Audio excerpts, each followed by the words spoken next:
Ako po si Dr. Benigno Manlapas, isang doktor na ang puso ay nakatuon sa pag-aalaga ng ating mga nakatatanda. Araw-araw po kayong kumakain ng prutas. Naniniwala kayo na ito'y malusog, mabuti para sa kalusugan, mabuti sa inyong puso. Ngunit tuwing umaga, pakiramdam ninyo ay mabigat at pagod pa rin ang inyong mga binti.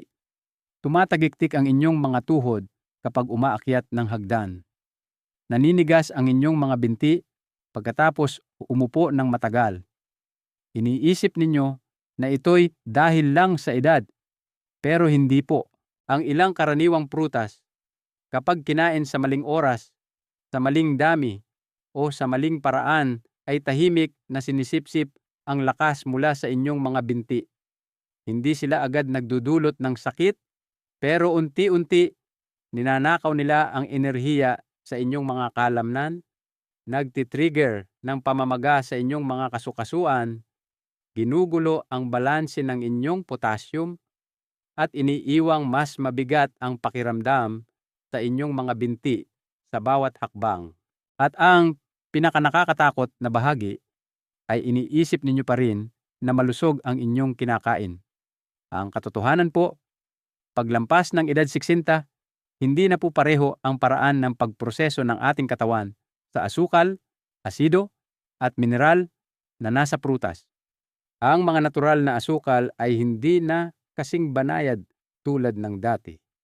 Ang potassium ay hindi na madaling nare-regulate tulad noong mas malakas pa ang inyong katawan.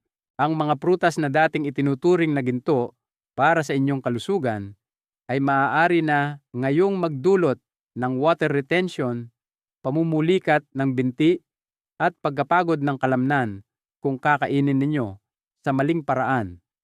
Hindi ito dahil masama ang prutas mismo. Ito ay dahil nagbago na ang inyong katawan at ang paraan ng inyong pagkain ay kailangan ding magbago kasabay nito. Sa video na ito, ilalakad ko kayo sa isang listahan ng 7 pinakakaraniwang prutas na kinakain araw-araw ng milyon-milyong Pilipino na higit 60 anyos na may mabuting intensyon. Ngunit ang mga paniniwalang iyon, kung hindi maa-update, ay maaaring siyang dahilan kung bakit mas mabagal na kayong maglakad, nagigising dahil sa pulikat, o pakiramdam ninyo ay nawalan na kayo ng kontrol sa ibabang bahagi ng inyong katawan. Ang prutas na nasa unang pwesto sa video natin ngayon ay matatagpuan sa mga almusal, sa mga panghimagas, at maging sa mga tinatawag na clean eating meal plan. Ngunit ito pala ang pinakamalamang na magpataas ng potassium, magdulot ng fluid retention, at magpabigat sa pakiramdam ng inyong mga binti sa gabi kung kinain sa maling oras. Samahan po ninyo ako hanggang sa dulo ng video na ito. Isang maliit na pagbabago lang sa inyong routine ay maaaring magpagaan sa pakiramdam ng inyong mga binti sa loob lamang ng ilang araw. At kung tunay ninyong pinapahalagahan ang inyong kalusugan, pindutin na po ninyo ang subscribe button ngayon din, dahil ang inyong maririnig ay hindi isang bagay na sasabihin sa inyo ng karamihan. At magsisimula tayo sa prutas na tila pinakamalusog sa lahat. Madalas itong tawaging malinis, mababa sa asukal, at mabuti sa puso. Ngunit maaari pala itong magdulot ng sakit sa kasukasuan, paninigas ng binti, at hindi mapakaling gabi sa mga nakatatanda kapag kinain sa maling oras. Numero 7, berdeng mansanas. Isang sorpresang matamis na nagpapataas ng pamamaga. Mabuti sa inyong puso, ngunit maaaring mag-trigger ng pulikat kung kakainin sa maling paraan. Maraming mga taong lampas 60 anyos ang ipinalit ang berdeng mansanas sa matatamis na tinapay, juice, o mabibigat na panghimagas dahil hindi ito gaanong matamis, malutong, at madaling dalhin. Ngunit, ang banayad na asim at malinis na imahe na iyon ang nagtatago sa dalawang salik na maaaring tahimik na makaapekto sa inyong mga binti. Ito ay ang malic acid at natural na asukal na walang soluble fiber. Ang malic acid, ang uri ng asido na nagbibigay sa berdeng mansanas ng natatanging asim nito. Para sa mga mas bata, nakakatulong ito na maparami ang laway at mapabuti ang panunaw. Ngunit, pagkatapos ng edad 60, kapag ang lining ng bituka at ang cartilage sa paligid ng mga kasukasuan ay nagsisimula ng lumipis, ang asidong ito ay maaaring magdulot ng bahagyang iritasyon at magpataas ng pakiramdam ng mapurol na pananakit sa mga tuhod, balakang at binti, lalo na kung kakainin ninyo ito nang walang laman ang tiyan o masyadong mabilis at hindi nginuyang maigi. At kahit na tila mababa sa asukal ang berdeng mansanas, naglalaman pa rin ito ng halos 2 hanggang 13 gramo ng asukal bawat katamtamang laking prutas. Kung kakainin ninyo ito bago matulog o isasabay sa mga pagkaing mataas sa starch, ang asukal na ito ay maaaring magdulot ng bahagyang pagbabago sa blood sugar na nagpapataas ng muscle contraction sa gabi, na isa sa mga pangunahing sanhi ng pulikat habang natutulog.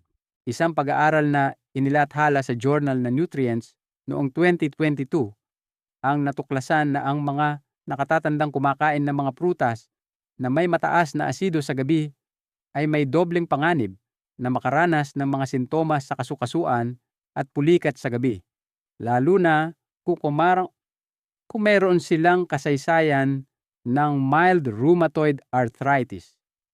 Kaya, paano ninyo ito dapat kainin ng tama? Huwag alisin ang berdeng mansanas, ngunit huwag itong kainin bilang panghimaga sa gabi o merienda sa hating gabi. Ang tamang oras ay sa umaga na may kasamang kaunting peanut butter o ilang pirasong walnuts upang makatulong na pabagalin ang pagsipsip ng asukal. At huwag itong kainin nang walang laman ang tiyan. Ang kalahating berdeng mansanas na may kasamang healthy fat o isang magaan na source ng protina ay tutulong sa inyo na mapanatili ang mga benepisyo nito habang iniiwasan ang mabigat at nangangalay na pakiramdam sa inyong mga binti pagkagising kinaumagahan. Kung ang berdeng mansanas ay uri ng prutas na maaaring mag-trigger ng pulikat kapag kinain sa maling oras, ang susunod na prutas ay mas banayad pa dahil hindi ito kasing asim ng mansanas, hindi kasing tamis ng mangga, at naiugnay na sa imahe ng isang malusog na almusal sa loob ng maraming dekada. Numero 6, dalandan. Mayaman sa bitamina C, ngunit maaaring magdulot ng pamamaga ng kasukasuan kung kakainin sa maling dami. Maaaring umiinom kayo ng orange juice tuwing umaga o kumakain ng ilang hiwa ng dalandan pagkatapos kumain, o ginagamit ang dalandan bilang panghimagas upang palakasin ang inyong immune system. Ngunit pagkatapos ng 60, ang dalandan ay hindi na lamang isang natural na source ng bitamina C. Maaari itong maging isang banayad na pampairita sa mga kasukasuan na namamaga na, lalo na kung nakakaranas kayo ng mapurol na sakit sa inyong balakang, tuhod o bukong-bukong. Ang dalandan ay naglalaman ng malaking halaga ng citric acid, isang asido na maaaring magbago sa pH balance sa joint fluid. Noong mas bata pa kayo, madaling na-neutralize ng katawan ang asidong ito. Ngunit sa mga nakatatanda, lalo na sa mga may maagang yugto ng osteoarthritis o bahagyang pamamaga ng kasukasuan, ang citric acid ay maaaring magpataas ng pakiramdam ng pressure, paninigas, at discomfort sa mga kasukasuan, lalo na sa umaga. Hindi lang iyon, ang isang baso ng orange juice, mga 240 ml, ay naglalaman ng 20 hanggang 25 gramo ng natural na asukal, karamihan ay fructose at sucrose. Kapag ang asukal na ito ay pumasok sa katawan ng masyadong mabilis, lalo na kung ininom ng walang laman ang tiyan, maaari nitong pataasin ang systemic inflammation, bawasan ang pagkaelastiko ng mga kapilary sa paligid ng mga kasukasuan, at gawing mas mabigat ang pakiramdam ng inyong mga binti kapag tumatayo pagkatapos ng mahabang tulog.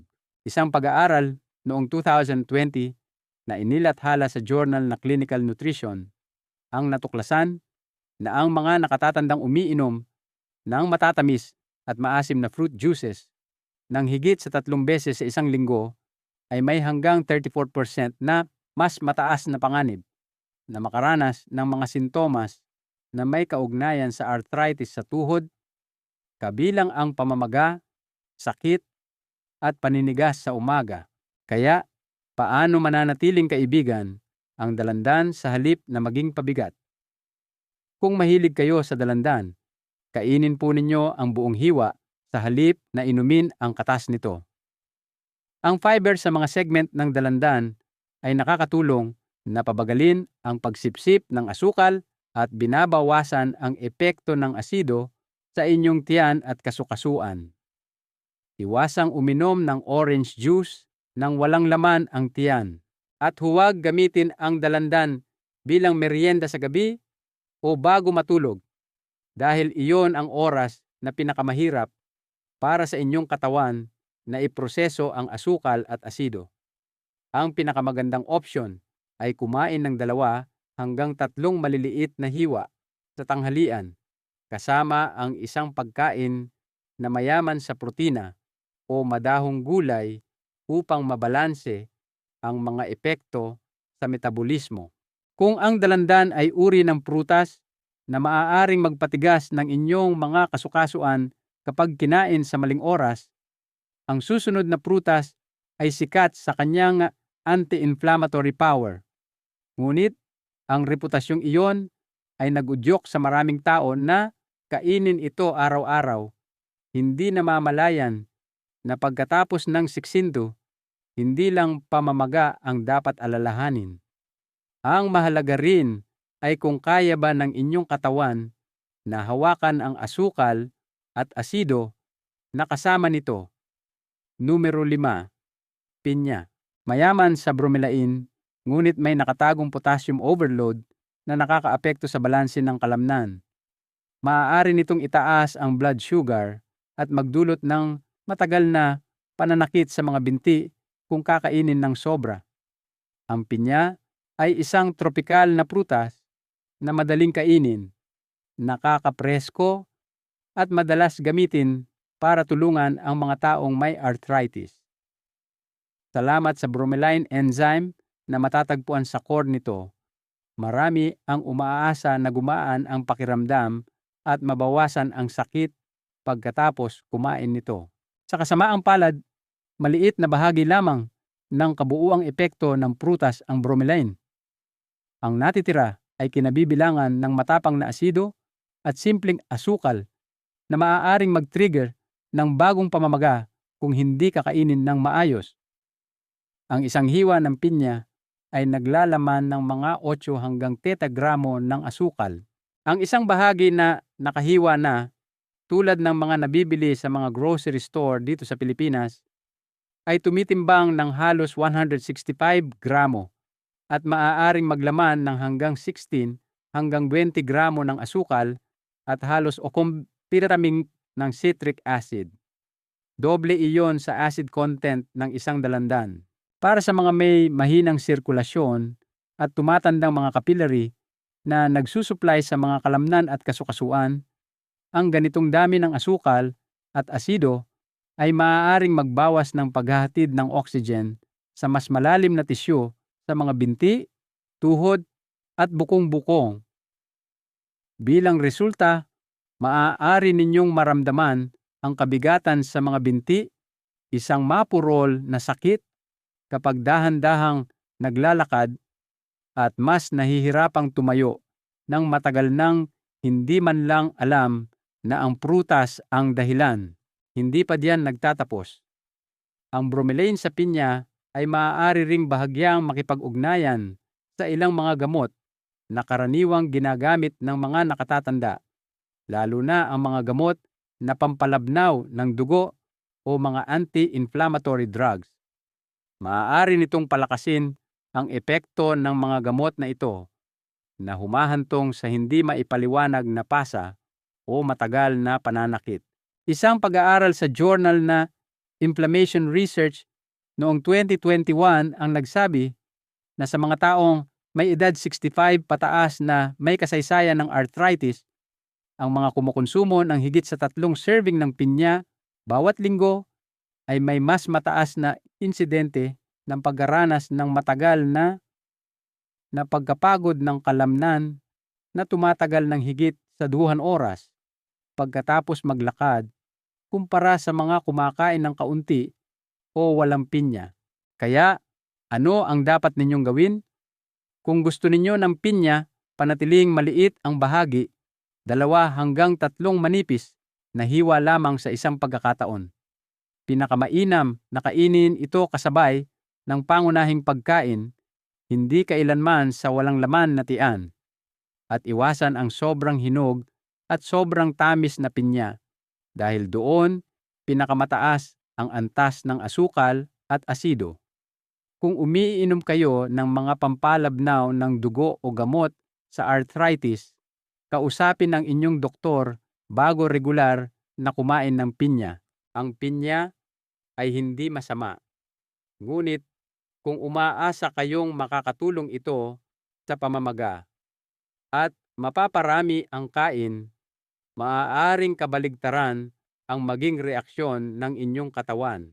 Kung ang pinya ay uri ng prutas na maaaring mag-backfire kapag kinain ng sobra sa pag-asang mabawasan ang pamamaga, ang prutas na nasa ika-4 na pwesto ay mas mapanganib sa isang partikular na paraan.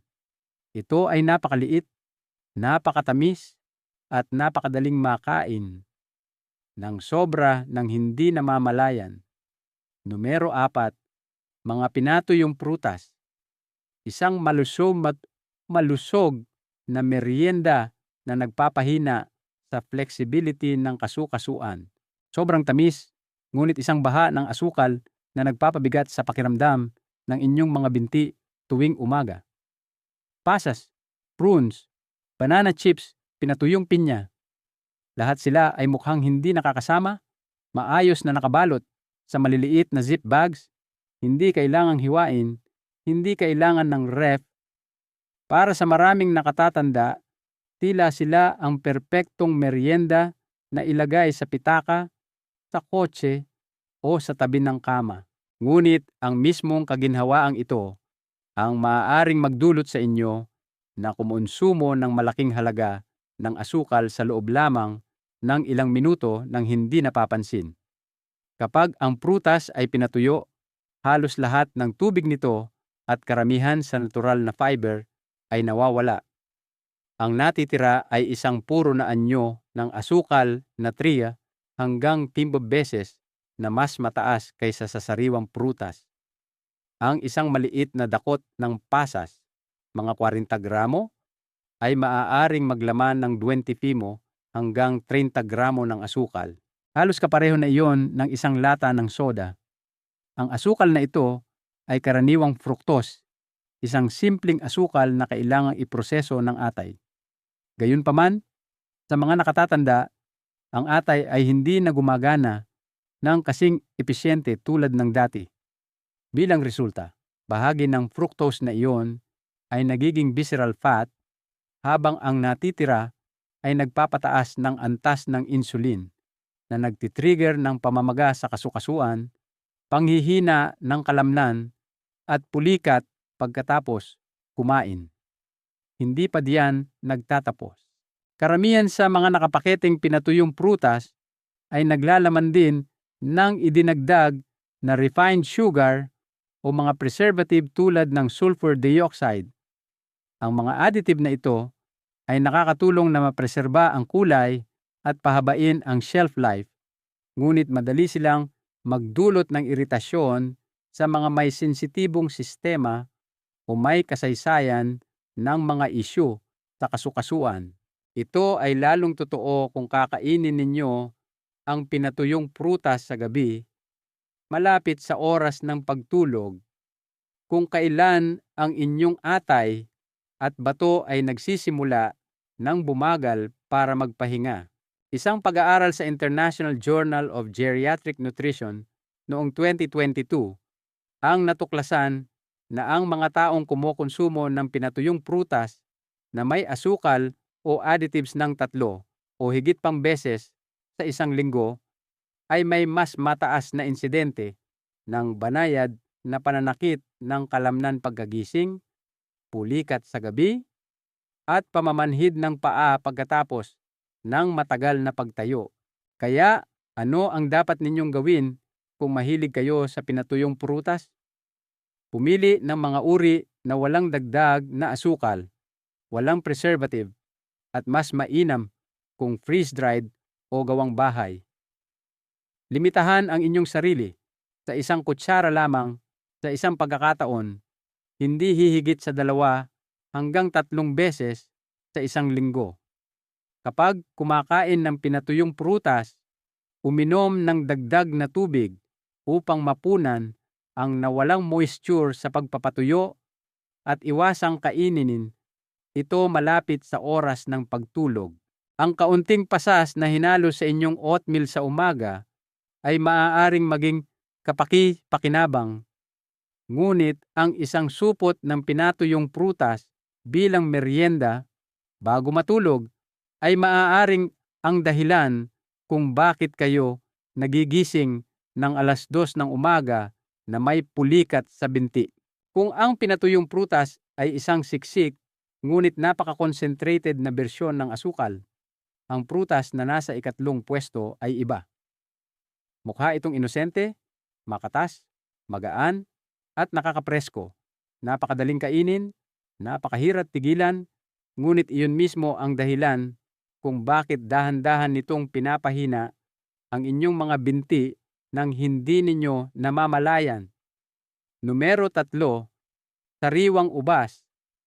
Ang bitag ng dehydrasyon na sumisip-sip ng lakas ng inyong binti. Isang prutas na mabuti sa puso na maaaring magpataas ng uric acid at mag-trigger ng pananakit ng kasukasuan kung kakainin ng sobra. Hindi tulad ng pasas, ang sariwang ubas ay nagpapanatili pa rin ng kanilang tubig, bitamina at antioxidants. Pinakatanyag dito ang resveratrol, isang compound na kilala sa pagprotekta sa puso at paglaban sa pamamaga. Ngunit kasama ng mga benepisyong ito, ang ubas din ay isa sa mga prutas na may pinakamataas na fructose sa pamilya ng berry, at ang pinakamahalagang tandaan ay ang fructose sa ubas ay mabilis na sinisipsip ng atay. Kapag kumain kayo ng maraming ubas ng sabay-sabay, maaaring ma-overload ang inyong atay, nahahantong sa pag-convert ng fructose sa taba at uric acid. Ang uric acid ay unti-unting naiipon sa mga kasukasuan at nagdudulot ng pamamaga, pamumula, init, at sakit, lalo na sa hinlalaki ng paa, bukong-bukong o tuhod. Kahit na wala kayong gout, ang isang pakiramdam ng pangangalay, mapurol na sakit sa inyong mga binti o bahagyang sakit sa likod pagkatapos kumain ng maraming ubas ay maaaring mga senyales na ang inyong katawan ay nagre-react sa pagtaas ng asukal at metabolic acids sa dugo. Ang isang maliit na dakot ng ubas, mga 15 piraso, ay maaaring maglaman ng hanggang 18 gramo ng asukal.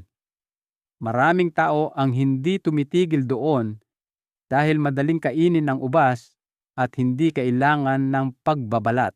Maaaring makakain kayo ng 3 o 4 na dakot sa loob lamang ng 10 minuto nang hindi namamalayan. At doon, tumataas ang blood sugar, tumisipa ang insulin, kumakalat ang tahimik na pamamaga, at nagsisimula ang pakiramdam ng mabibigat na binti, madalas sa hapon o gabi. Isang pag-aaral noong 2019 na inilathala sa journal na Arthritis Research ang natuklasan na ang mga taong kumukonsumo ng higit sa 30 gramo ng fructose bawat araw ay may halos 35% na mas mataas na panganib na makaranas ng bahagyang pananakit ng kasukasuan, nabawasang flexibility, at mas madalas na pulikat sa gabi, lalo na sa mga may edad na higit sa 65. Kaya ano ang dapat ninyong gawin? Ang ubas ay hindi masama, ngunit kainin ito ng may moderasyon. Limitahan sa 2 hanggang 15 ubas sa isang pagkakataon, hindi hihigit sa 1 beses sa isang araw. Pumili ng pula o lilang ubas kung maaari dahil mas marami itong anthocyanins kaysa sa berde. At kung maaari, isabay ang ubas sa kaunting protina tulad ng ilang almonds o isang hiwa ng keso upang pabagalin ang pagsipsip ng asukal.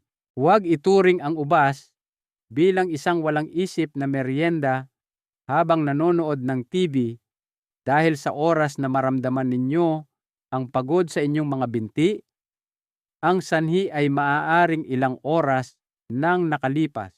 Kung ang ubas ay isang matamis na prutas na maaaring tahimik na magtulak sa uric acid at insulin na lampas sa ligtas na antas, ang prutas na nasa ikalawang pwesto ay may ganap na naiibang imahe.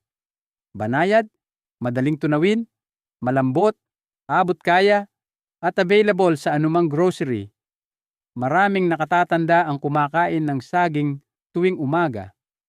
Ang iba naman ay kumakain ng saging bago matulog upang maiwasan ang pulikat sa binti. Ngunit iilan lamang ang nakakaalam na ang mismong prutas na ito ay maaaring magpabigat, magpamanas, at magpamaga sa inyong mga binti kung kakainin sa maling dami o sa maling oras. Numero 2, saging. Isang maasim na prutas na nauugnay sa mahinang paggaling. Mayaman sa potassium, ngunit maaaring makagulo sa balanse ng electrolyte, magdulot ng water retention, at magpahina ng mga kalamnan sa mga nakatatanda. Ang isang katamtamang laking saging ay naglalaman ng mga 360 hanggang 400 mg ng potassium. Para sa mga mas bata, ang halagang ito ay sumusuporta sa malusog na paggana ng neuromuscular at tumutulong na i-regulate ang presyon ng dugo. Ngunit para sa mga higit 60 anyos, lalo na sa mga may bahagyang nabawasang paggana ng bato o umiinom ng mga gamot sa presyon, diuretics, o gamot sa puso, ang mas mataas na antas ng potassium na ito ay maaaring magdulot ng kawalan ng balanse. Ang kondisyong ito ay tinatawag na mild hyperkalemia. Ang mga karaniwang sintomas ay kinabibilangan ng pagkapagod ng kalamnan, mabigat na pakiramdam sa mga binti, bahagyang pangangalay sa talampakan, at maliliit na pagkibot ng kalamnan sa gabi. Hindi lang iyan. Ang hinog na saging ay naglalaman din ng sapat na asukal. Ang isang malaking saging ay maaaring maglaman ng hanggang 15 sa gramo ng asukal. Karamihan ay binubuo ng mabilis na masipsip na fructose at glucose. Kung kumain kayo ng saging pagkatapos ng isang pagkaing mataas sa starch o kumain ng 2 hanggang 3 saging ng sunod-sunod dahil magaan at madaling tunawin ang pakiramdam, ang kabuuang asukal ay maaaring pansamantalang lumampas sa tolerance ng inyong katawan. Ang resulta ay pabago-bagong blood sugar, bahagyang pagtaas ng insulin, at isang tahimik na reaksyon ng pamamaga sa mga capillary na nagsusupply sa inyong mga kalamnan. Bukod pa rito, ang saging ay naglalaman ng tryptophan, isang amino acid na kilala sa banayad at nakaka-relax na epekto nito. Kung kumain kayo ng saging sa gabi at masyadong mabilis na nasipsip ng inyong katawan ang asukal, maaaring makaramdam kayo ng pagiging matamlay, mabigat, at sobrang antok nang hindi naman talaga nakakabawi ang inyong mga kalamnan. Sa halip, maaari kayong maggising na may mabibigat na binti, mahinang balanse, at kailangang tumayo ng ilang minuto bago maging matatag ang pakiramdam.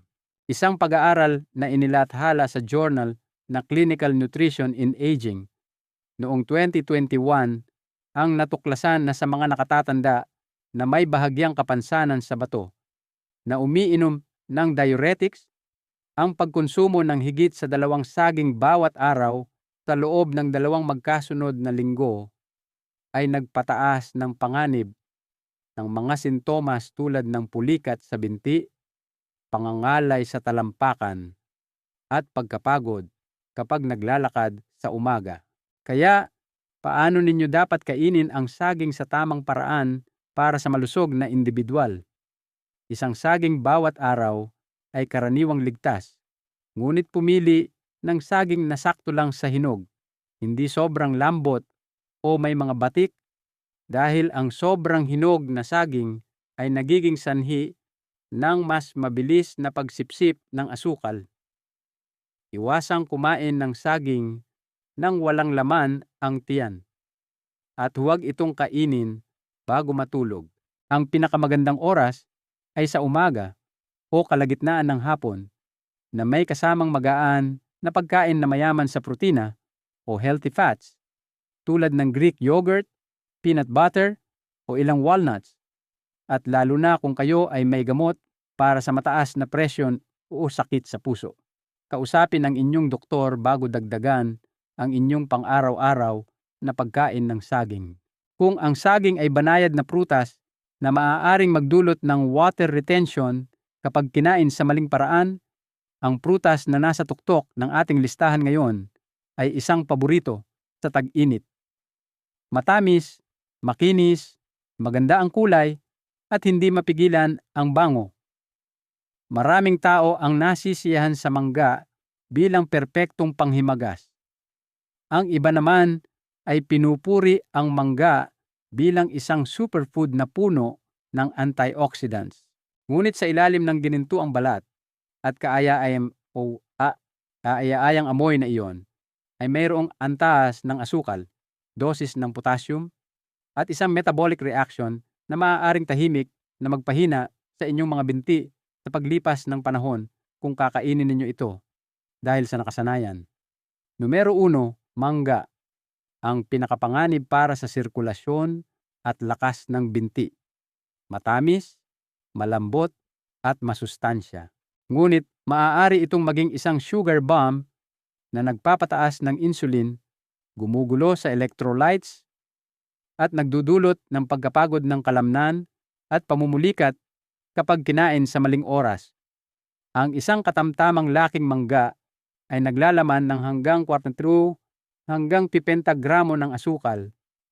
Halos kapareho na iyon ng 3 kutsarang puting asukal. Kahit na ito ay natural na asukal para sa mga taong higit 60 anyos, lalo na sa mga may mas mabagal na metabolismo, nabawasang paggana ng atay, o sa mga namamahala ng kanilang blood sugar, ang halagang ito ay sobra na. Kapag kumain kayo ng mangga, ang fructose at glucose ay mabilis na pumapasok sa inyong daluyan ng dugo at nagtitrigger ng isang malakas na pagtugon ng insulin. Kung kumain kayo ng mangga sa gabi, kung kailan bumagal na ang inyong metabolismo, ang pagtugon ng insulin na ito ay maaaring tumagal ng mas matagal kaysa sa karaniwan. Ang resulta ay pagkapagod ng kalamnan, mahinang paggaling, at mas mataas na panganib ng kawalan ng balanse sa blood sugar habang kayo ay natutulog. Hindi lang iyan, ang mangga ay naglalaman din ng malaking halaga ng potassium. Ang 100 gramo lamang ng mangga ay may hawak na halos 170 miligram ng potassium. Kung kakain kayo ng isang malaking mangga na humigit kumulang 300 gramo, kumukuha kayo ng halos 500 milligrams ng potassium nang hindi pa binibilang ang ibang pagkain na kinain sa araw na iyon, tulad ng saging, tubig ng buko, patatas, o isda. Para sa mga nakatatanda, lalo na sa mga may nakatagong issue sa bato o umiinom ng diuretics. Ang dagdag na potassium na ito ay maaaring humantong sa mabibigat na binti, bahagyang pamamaga sa bukong-bukong, at kahit na bigla ang pulikat sa gabi. Isang klinikal na ulat na inilathala sa Journal of Internal Nutrition noong 2023 ang naglarawan sa isang 70 taong gulang na ginang sa Cebu na nakaranas ng matinding pulikat sa binti sa gabi sa loob ng mahigit 2 linggo sa kabila ng walang pagbabago sa kanyang mga gamot o pang-araw-araw na gawain. Nang suriin ng kanyang doktor ang kanyang dieta, ibinahagi niya na kumakain siya ng isang mangga tuwing gabi sa paniniwalang makakatulong ito sa kanyang pagtulog at paglaban sa pagtanda.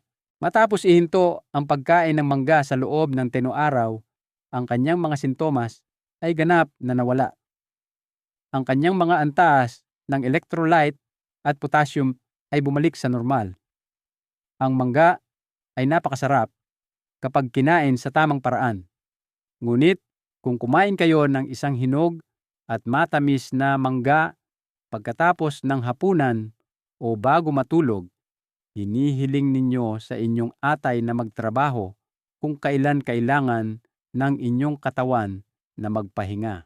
Maaari rin kayong mag-trigger ng pamamaga sa maliliit na daluyan ng dugo ng inyong mga binti, bawasan ang paggaling ng kalamnan, at makaranas ng paggagambala sa pagtulog dahil sa pulikat. Kaya ano ang dapat ninyong gawin? Kung mahal ninyo ang mangga, limitahan ang inyong bahagi sa kalahating prutas sa isang pagkakataon. Hindi hihigit sa 2 hanggang 3 beses sa isang linggo. Iwasan ang sobrang hinog o napakatamis na mangga. Huwag kumain ng mangga sa gabi. Ang pinakamagandang oras ay sa tanghalian o pagkatapos ng almusal na may kasamang pagkaing mayaman sa protina tulad ng Greek yogurt o isang nilagang itlog.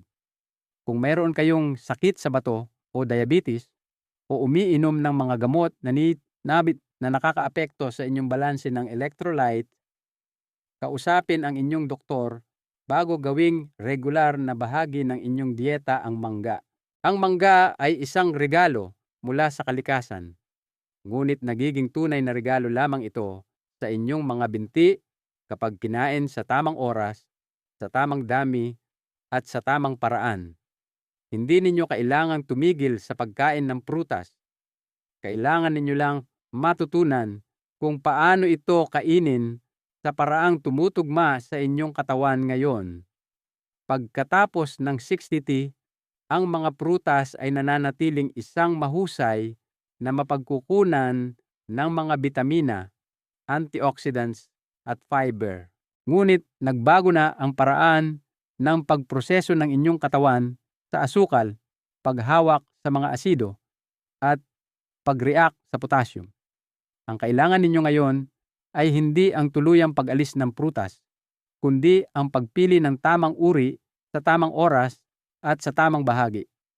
Ang umaga ang pinakamagandang oras para kumain ng mga prutas na may katamtamang antas ng asukal tulad ng mansanas, peras, o ilang ubas. Iwasan ang napakatamis, umaasim na prutas tulad ng mangga, saging, o pinya pagkatapos ng hapunan o malapit sa oras ng pagtulog. Iyon ang oras na bumabagal ang inyong atay at bato. Kailangan ng inyong mga kalamnan na makabawi. At kahit isang maliit na kawalan ng balanse sa asukal o electrolytes ay maaaring humantong sa pagkapagod ng binti, pulikat, at hindi mapakaling pagtulog. Kung gusto ninyo ng isang simpleng mungkahi, subukang simulan ang inyong araw bukas ng ganito: isang berdeng mansanas sa umaga, ilang pulang ubas sa tanghali, at kalahating abokado na may plain yogurt para sa inyong merienda sa hapon. Nagbibigay iyon sa inyo ng antioxidants, healthy fats, at natural na enerhiya nang hindi sobra-sobra ang bigat sa inyong mga binti, kasukasuan, o sistema ng panunaw.